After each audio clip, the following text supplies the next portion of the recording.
अल्हम्दुलिल्लाह नहमदुहु व नस्तईनुहु व नस्तगफिरुहु व नु'मिनु बिही व नतवक्कलु अलैहि व नऊज़ु बिल्लाहि मिन शुरूरि अंफुसिना व मिन सय्यिआति अअमालिना मन यहदिहिल्लाहु फला मुदिल्ल लहु व मन युद्लिलहु फला हादिय लहु वनशहदु अल्ला इलाहा इल्लल्लाह वहदहु ला शरीका लहु वनशहदु अन्न सय्यदना व नबिय्यना व मौलाना मुहम्मदन अब्दुहु व रसूलुहु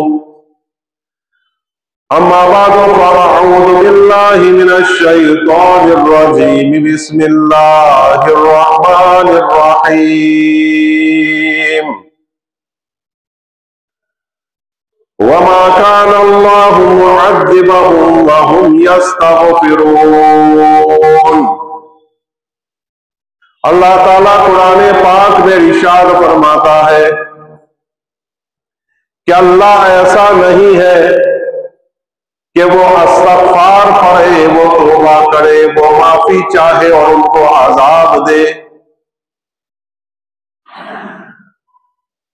वक़ुल्तुस्तग़फ़िरू रब्बकुम इन्नहु कान गफ़्फ़ारा युरसिलिस समाअ अलैकुम मिदरारा व युमदिदकुम बिअमवालिन व बनीन व यजअल लकुम जन्नातिन व यजअल लकुम अनहारा। उन्होंने कहा कि तुम अल्लाह ताला से माफी चाहो, बिलाशुबा अल्लाह ताला माफ करने वाला है, अल्लाह तुम्हें बख्श देगा। युरसिलिस समाअ अलैकुम मिदरारा, और आसमान से तुम्हारे ऊपर मूसलाधार बारिश बरसाएगा, मुसलसल बारिश बरसाएगा। और अल्लाह ताला तुम्हारी माल और औलाद के जरिए मदद फरमाएगा, माल और औलाद तुम्हें अता फरमाएगा। वयजअल लकुम जन्नातिन वयजअल लकुम अनहारा। आगे इरशाद फरमाया अल्लाह ताला तुम्हें खेती बाड़ी अता फरमाएगा और अल्लाह ताला तुम्हारी नहरों को भर देगा। सदक़ल्लाहु मौलाना अज़ीम।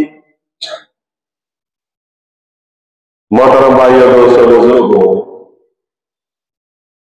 आजकल पूरी दुनिया के हालात हम देख रहे हैं, बड़े संगीन हालात हैं।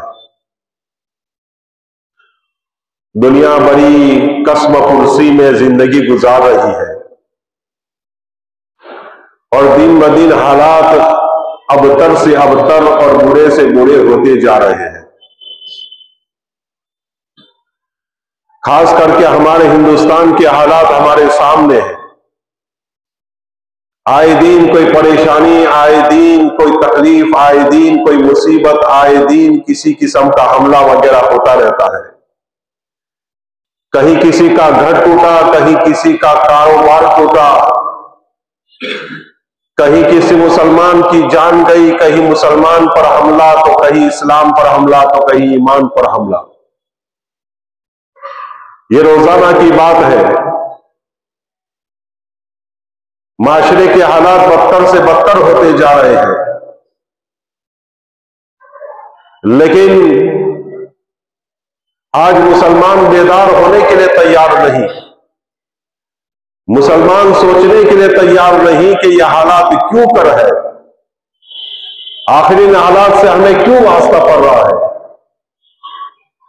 ऐसे हालात बारहा क्यों आते रहते हैं। सहाबा किराम पर भी हालात आए, अंबिया किराम पर भी हालात आए, बुजुर्गान दीन पर भी हालात आए, लेकिन इन हालतों में इन्होंने क्या लाहियाए अमल इख्तियार किया, क्या इन्होंने अपनी जिंदगी को बनाया, इन हालात को खत्म करने के लिए, दूर करने के लिए कौन कौन से असबाब इख्तियार किए। ये मुसलमान जानने, पहचानने और समझने के लिए तैयार नहीं और मानने के लिए भी तैयार नहीं। हो सकता है कि हालात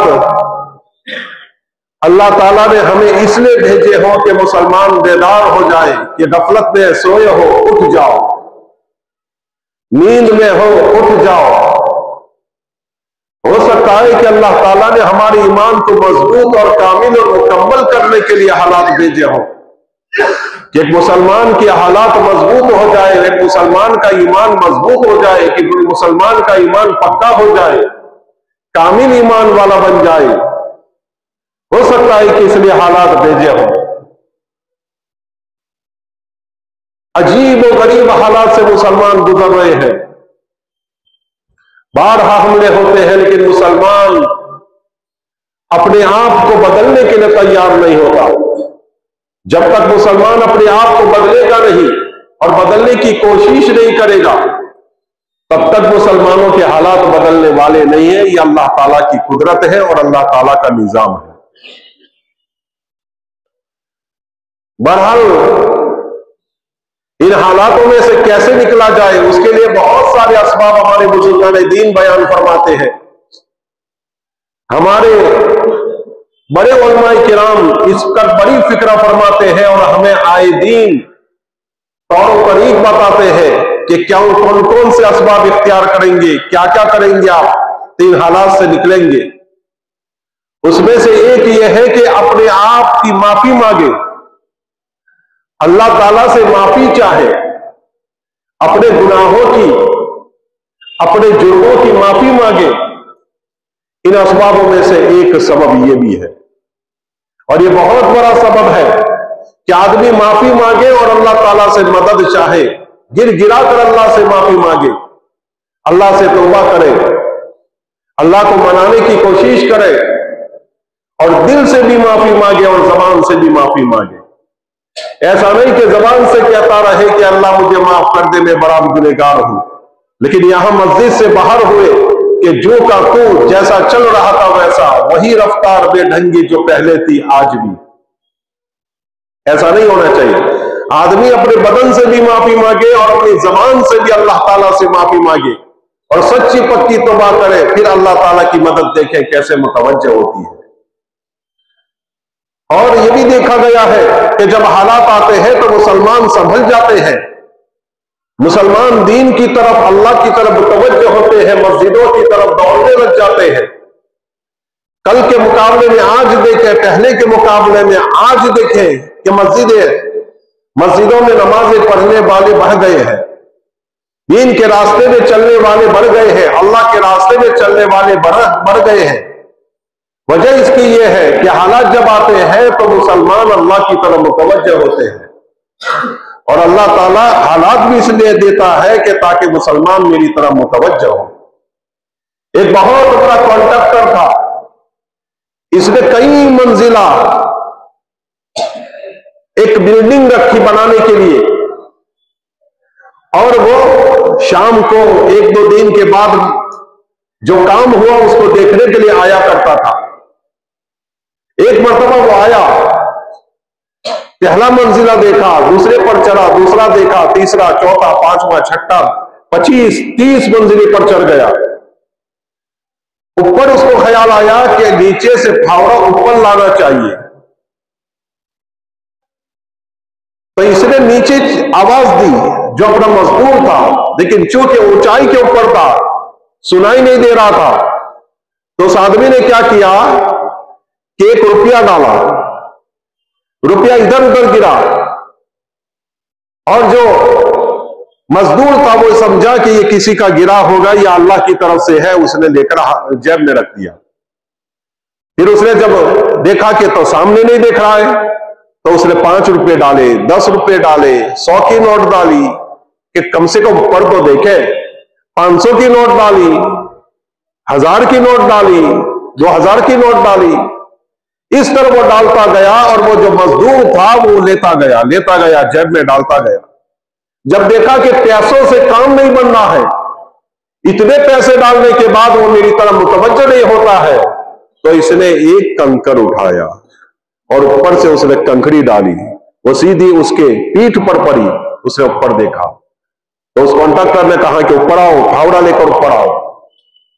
तो ये अल्लाह की आदत शरीफा है कि अल्लाह ताला जब देखता है कि बंदे गफलत में पड़े हुए हैं, बंदे दूर चले गए हैं, मस्जिद की तरफ मुतवज्जह नहीं होते, नमाज की तरफ मुतवज्जह नहीं होते, कुरान को नहीं पढ़ रहे हैं, तौबा इस्तिग़फ़ार नहीं कर रहे हैं, दुआएं नहीं कर रहे हैं और अच्छे अखलाक नहीं अपना रहे हैं, तो अल्लाह ताला आजमाइश में डालता है कि पहले उसको अल्लाह नेमतें देता है कि भाई नेमतें खा खा कर मेरी तरफ मुतवज्जह हो जा, मैं तुझे नेमत दे रहा हूं तो मेरी तरफ मुतवज्जह हो जा।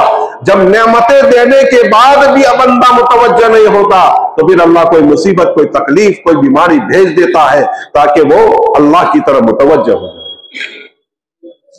तो एक सबब यह है कि हम इस्तिग़फ़ार करें, अल्लाह ताला से माफी मांगे। कुरान कहता है वमा कान अल्लाहु मुअद्दिबहुम व हुम यस्तग़फ़िरून, कि अल्लाह ऐसा नहीं है, बेइंसाफ नहीं है कि वो लोग इस्तिग़फ़ार करें और उनको अजाब भी दे। अल्लाह ऐसा नहीं है कि इस्तिग़फ़ार करे। ये काफिरों के मुताल्लिक है। काफिर लोग जब काबा का तवाफ करते थे, जालिम थे, चोरी करने वाले थे, जीना करने वाले थे, लोगों को सताने वाले थे, शिर्क करने वाले थे, अल्लाह को छोड़कर मूर्तियों की पूजा करने वाले थे, किस्म किस्म के बूत इन्होंने रखे हुए थे, तवाफ कर रहे हैं और काबा के ऊपर मूर्तियां रखी हुई है, काबा के साथ साथ उसकी भी तवाफ कर रहे हैं। कहीं कांच का मूर्त रखा हुआ है, कहीं मिट्टी का मूर्त रखा हुआ है, कहीं तांबे का रखा हुआ है, कहीं लोहे का रखा हुआ है, किस्म किस्म के बूत रखे हुए हैं, तवाफ करते जा रहे हैं और साथ साथ इन बूतों का भी तवाफ करते हैं और अल्लाह ताला से माफी भी मांगते हैं, अल्लाह माफ कर दे, अल्लाह माफ कर दे, अल्लाह माफ कर दे। अल्लाह ताला क्या कह रहा है? अल्लाह क्या कह रहा है? ये अल्लाह के शान के खिलाफ है कि वो अल्लाह से माफी मांगे और उनको अजाब दिया जाए। इनके बारे में कह रहा है मुशरिक, जो कुफ्र करते हैं, जो बुतों की पूजा करते हैं, जो शिर्क करते हैं, अल्लाह ताला इनके बारे में कह रहा है कि ये लोग माफी मांग रहे हैं इसलिए मैं इनको अजाब नहीं देता, ये लोग माफी मांग रहे हैं इसलिए इनको अजाब नहीं देता। तो अल्लाह इतना रहम करने वाला है कि काफिर लोग भी माफी मांगे, हालांकि वो चोरी करने वाले, जीना करने वाले, डकैती करने वाले, बुतों को पूजने वाले, लेकिन अल्लाह से माफी मांग रहे हैं तो अल्लाह कह रहा है मैं इनको अजाब नहीं देता, मैं इनको अजाब नहीं देता। जरा सोचने की बात है कि जब इस्तिग़फ़ार काफिर पढ़ता है, जब माफी काफिर मांगता है तो अल्लाह ताला बड़े बड़े अजाब से उसको महफूज फरमा लेते हैं। तो फिर मुसलमान माफी मांगेंगे, मुसलमान इस्तिग़फ़ार पढ़ते रहेंगे, मुसलमान अल्लाह को मनाते रहेंगे तो फिर अल्लाह का अजाब यहां से हटेगा नहीं, बिल्कुल हट जाएगा और आने वाले अजाब अल्लाह ताला रोक देगा। और ये जहालात बन रहे हैं और ये किस्म किस्म के हालात जो मुसलमानों पर है, आए दिन कहीं मस्जिद तोड़ी जा रही है, कहीं मदरसे तोड़े जा रहे हैं, कहीं मुसलमानों के घर तोड़े जा रहे हैं, कहीं मुसलमानों के कारोबारों को बर्बाद किया जा रहा है, मुसलमान को हाथ पांव के बगैर किया जा रहा है। ये सारी चीजें हम देख रहे हैं। अल्लाह ताला ये हालात ऑटो बैठे खत्म कर देंगे। माफी मांगे और गुनाहों को अपने जिंदगी से निकाले, माफी मांगे और गुनाहों को अपनी जिंदगी से निकाले। हजरत हसन बसरी रज़ियल्लाहु तआला अन्हु के पास एक शख्स आया और कहने लगा हजरत माली तकलीफ है। हजरत हसन बसरी रज़ियल्लाहु तआला अन्हु ने कहा कि तौबा कर, माफी मांग, इस्तिग़फ़ार पर। एक दूसरा शख्स आया और कहने लगा कि हजरत औलाद नहीं हो रही है। हजरत ने कहा कि इस्तिग़फ़ार पर, अल्लाह से माफी मांग। एक और शख्स आया और कहने लगा हजरत कारोबार में बड़ी तकलीफ है। हजरत ने कहा कि अल्लाह से माफी मांग। बैठे हुए मुरीद ने पूछा कि हजरत पहला आया उसको भी कहा इस्तिग़फ़ार पर, दूसरा आया उसको भी कहा इस्तिग़फ़ार पर, तीसरा आया उसको भी कहा कि इस्तिग़फ़ार पर, क्या बात है? हजरत ने फरमाया कुरान कह रहा है, मैं तो नहीं कह रहा हूं। फ़क़ुल्तु इस्तग़फ़िरू रब्बकुम इन्नहु कान गफ़्फ़ारा युरसिलिस समाअ अलैकुम मिदरारा व युमदिदकुम बिअम्वालिन व बनीन व यजअल लकुम जन्नातिन व यजअल लकुम अनहारा। अल्लाह 5 इनाम देते हैं। जो आदमी गुनाहों से तौबा करता है, अल्लाह से माफी मांगता है, इस्तिग़फ़ार पढ़ता रहता है, अल्लाह 5 इनाम देते हैं। कौन कौन सा? अल्लाह पहला तो गुनाह माफ कर देते हैं, गुनाह माफ कर देते हैं।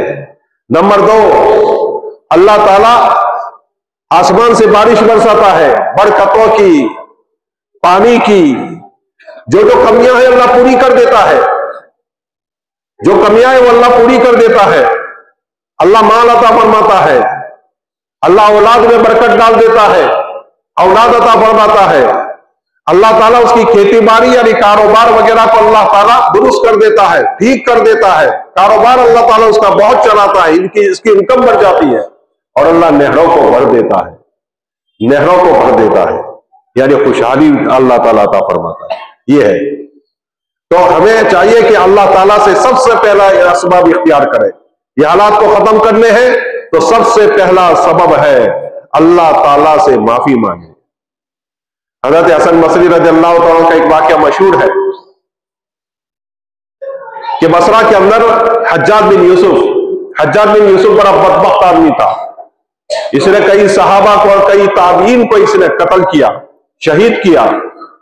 कहते हैं कि 1,18,000 लोगों को इसने कत्ल किया। 1,18,000 लोगों का यह कातिल है। बड़ा जालिम शख्स था, किसी को छोड़ता नहीं था और बड़ा बदबख्त आदमी था। एक थोड़ी सी गलती पर यह लोगों को तहस नहस कर देता था और गांव के गांव उजाड़ देता था। यह वो शख्स है जिसने काबतुल्लाह पर हमला किया और काबतुल्लाह का एक कोना इसने खत्म कर दिया। काबतुल्लाह का मिनत जलीब चलाई और आग बरसाई गई, जिससे काबे का एक जो कोना था, एक खुना था, वो खत्म हो गया। ये वो शख्स है, इसने सहाबा को कत्ल किया, ताबीन को कत्ल किया और मशहूर था, बड़ा जालिम है। जिस इलाके में जाता था लोग कांपने लग जाते थे, थर थर कांपते थे कि ये जालिम हमारे शहर में आ गया, ये जालिम हमारे गांव में आ गया, ये जालिम हमारे इलाके में आ गया। लोग थर थर कांपने लग जाते थे। बसरा वालों को पता चला कि हज्जाज बिन यूसुफ अपने मकाम से निकल चुका है और बसरा आ रहा है। बसरा इराक का एक बड़ा शहर है और मशहूर मारूफ शहर है, जिसमें बड़े बड़े औलिया अल्लाह पैदा हुए। हसन बसरी जैसे बड़े बड़े आलिम मुहद्दिस वहां पैदा हुए। अलगर्ज बसरा के पब्लिक को पता चला, प्रजा को पता चला, वहां के लोगों को पता चला, आवाम को पता चला कि हज्जाज बिन यूसुफ बसरा आ रहा है।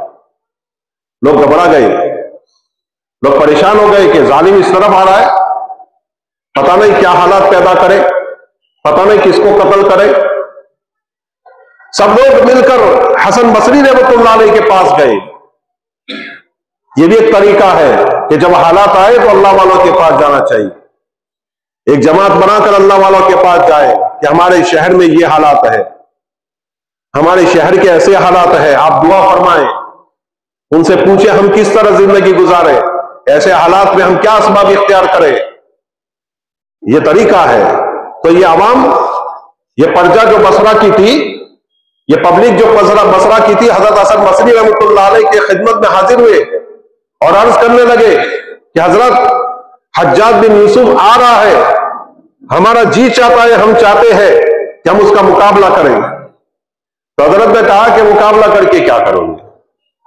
आज एक हज्जाज बिन यूसुफ मरा है, कल दूसरा खड़ा हो जाएगा, क्या फायदा? और इसका मुकाबला तुम कैसे करोगे? मैं तुम्हें 3 बातें बताता हूं, इस पर अमल कर लो, इंशाअल्लाह अल्लाह जालिमों से तुम्हारी हिफाजत कर लेगा। अल्लाह जालिमों से तुम्हारी हिफाजत करेगा। हजरत ने फरमाया, नंबर 1, जिन जिन लोगों ने किसी का माल हड़प किया हो, डकैती से, चोरी से, विरासत में हिस्सा मारकर, धोखा देकर, जमीनें हड़प करके, किसी भी तरह जिन जिन लोगों ने किसी का माल हड़प किया हो वो उसको वापस कर दे, वो उसको वापस कर दे। आज हमारे माशरे में देखे, विरासत के बारे में, धोखाधड़ी के बारे में, जैसी वैसी जगह बेचकर पैसे खा गए और फिर भी बेचारा परेशान है सामने वाला। ये हालात है हमारे माशरे के। हर शाख पे उल्लू बैठा है, अंजाम गुलिस्ता क्या होगा। बर्बादी गुलिस्ता के लिए एक ही उल्लू काफी है, हर शाख पे उल्लू बैठा है, अंजाम गुलिस्ता क्या होगा। एक बात याद रखें कि अल-अशबा व नज़ाइर के हाशिये में मैंने कभी पढ़ा था कि हजरत वहाब इब्न मुनब्बा बहुत बड़े आलिम है, बहुत बड़े आलिम गुजरे हैं। वो पुरानी किताबों को बहुत पढ़े हुए थे और सीखे हुए थे और उनको अजबर थी कई किताबें। वो कहते हैं कि मैंने पुरानी किताब में देखा है कि कोई आदमी एक दानी के बराबर, एक दानी यानी 6 गेहूं के वजन के बराबर किसी की जमीन, किसी की कोई चीज, किसी का कोई माल दबा लेगा, अल्लाह ताला कयामत के दिन 700 बाद जमात नमाजें उसके नामाए अमाल से लेकर सामने वाले को दे देगा। 700 बाद जमात नमाजें सामने वालों को दे देगा। किसको? जिसके 6 गेहूं के वजन के बराबर कोई चीज ली होगी। 6 गेहूं के वजन के बराबर, 6 गेहूं वजन मुझे ऐसा लगता है 1 ग्राम होंगे, 1-2 ग्राम, 1-2 ग्राम की चीज कोई ले ली। या तो हजरत ने फरमाया कि तुम्हें 3 चीजें मैं बताता हूं, तुम 3 चीजों पर अमल कर लो, अल्लाह ताला जालिमों से तुम्हें महफूज फरमा देगा और ये जो हालात है अल्लाह ताला ये हालात को खत्म फरमा देगा। नंबर 1, किसी का माल किसी ने दबाया हो, धोखे से हो, विरासत में दबाया हो, चोरी करके हो, डकैती करके हो, धोखा देकर हो, किसी भी तरह माल दबाया हो, तुम उनको वापस कर दो। यह शरीयत का कायदा भी है, जिसका लिया है उसको वापस कर दो, ये उसका हक है। अगर कोई आदमी मिल नहीं रहा है तो शरीयत ये कहती है कि किसी गरीब को दे दो, कोई गरीब को दे दो, तुम्हारे पास न रखो, ये रखने की इजाजत नहीं है। तो एक फरमाया कि जिसका माल किसी ने लिया है, दबाया है, वो दे दे। नंबर दो, किसी के यहां कोई गैर महरम औरत, पराई औरत से ताल्लुक है, किसी को पराई औरत से ताल्लुक है, वो ताल्लुकात खत्म कर दो। हमारे यहां क्या रखात कहते हैं, गर्लफ्रेंड कहते हैं, बॉयफ्रेंड कहते हैं, चाहे वो मर्द की हो चाहे औरत की हो। नाजायज ताल्लुकात है वो खत्म कर दे, पराई औरत से ताल्लुकात है वो खत्म कर दे, पराई औरत के साथ जीना कर रहा है वो खत्म कर दे, अल्लाह से माफी मांग ले, तौबा कर ले और ऐलान कर दे कि मेरा और उसका रिश्ता खत्म, चाहे वो मर्द हो चाहे औरत हो।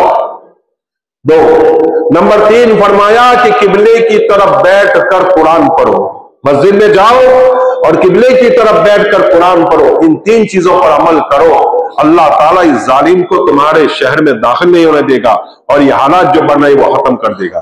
तो क्या हुआ? इन लोगों ने अमल करना शुरू किया, लोगों ने जो माल दूसरों का था वो देना शुरू कर दिया, जो माल हड़प लिया था वो देना शुरू कर दिया और गैर औरतों से और पराई औरतों से ताल्लुका खत्म कर दिए और एक बहुत बड़ा जम्मे गफीर मस्जिद में जाकर किबले की तरफ बैठकर कुरान पढ़ने लगा। दूसरे दिन खबर आई कि हज्जाज बिन यूसुफ का काफिला तो इसी तरफ आ रहा था, लेकिन अचानक से उसको कोई काम आ गया तो वहां से मुड़कर दूसरी तरफ चला गया।